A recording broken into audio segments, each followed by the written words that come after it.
중앙일보와 한국일보로 살펴보는 한 주간의 한인사회 소식입니다. 먼저 한국일보부터 살펴보겠습니다.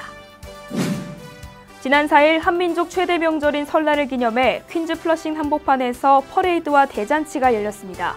이날 행사는 불경기로 위축된 한인들에게 희망과 용기를 선사했으며 중국계 주민을 비롯한 타인족 커뮤니티에게 화합의 메시지를 전달했습니다. 퀸즈 한인사회의 각계 분야를 대표하는 30여 한인단체들이 참가해 새해 건강과 평화를 기원하기도 했으며 한켠에는 흥겨운 사물놀이와 태권도 시범을 선보이며 플러싱 시내 한복판이 다채로운 축제장이 되었습니다. 일회용 비닐봉지와 종이봉지에 5센트씩 부과하는 유료화 정책을 1년 뒤로 연기하는 방안이 뉴욕주 상원을 통과했습니다.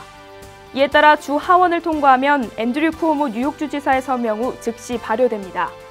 쿠오모 주지사는 법안을 검토해보겠다고 밝혔으며 법안에 대한 구체적인 입장은 아직 밝히고 있지 않습니다. 도널드 트럼프 대통령이 오바마 케어의 대체 법안을 내년까지 마련하지 못할 가능성을 시사했습니다. 지난 1월부터 오바마 케어 대체 계획을 제출하겠다고 밝힌 바 있지만 트럼프의 건강보험 대체 법안이 어떤 내용을 담고 있는지는 구체적으로 알려지지 않은 상태입니다. 트럼프 대통령은 오바마 케어를 대체하는 것이 복잡하다고 인정하면서도 그보다 훨씬 나은 대체 법안을 마련할 수 있다는 자신감을 피력한 것으로 알려졌습니다. 다음은 중앙일보를 살펴보겠습니다. 김민선 현 뉴욕 한인회장은 후보 등록 마감일인 지난 3일 후보 등록 서류를 제출하고 후보자 등록 접수증을 교부받았습니다.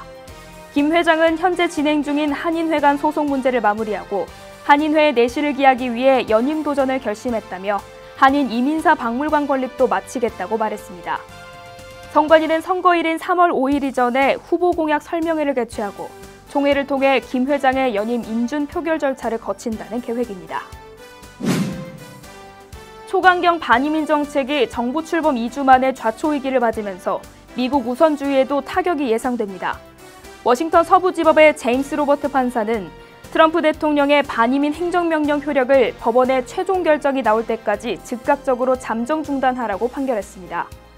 이에 따라 현재 이슬람 7개국 국민의 미국 입국을 90일간 금지하기로 한 조처를 즉시 중단했으며 행정명령으로 취소됐던 외국인 비자 6만 개도 원상 회복됐습니다.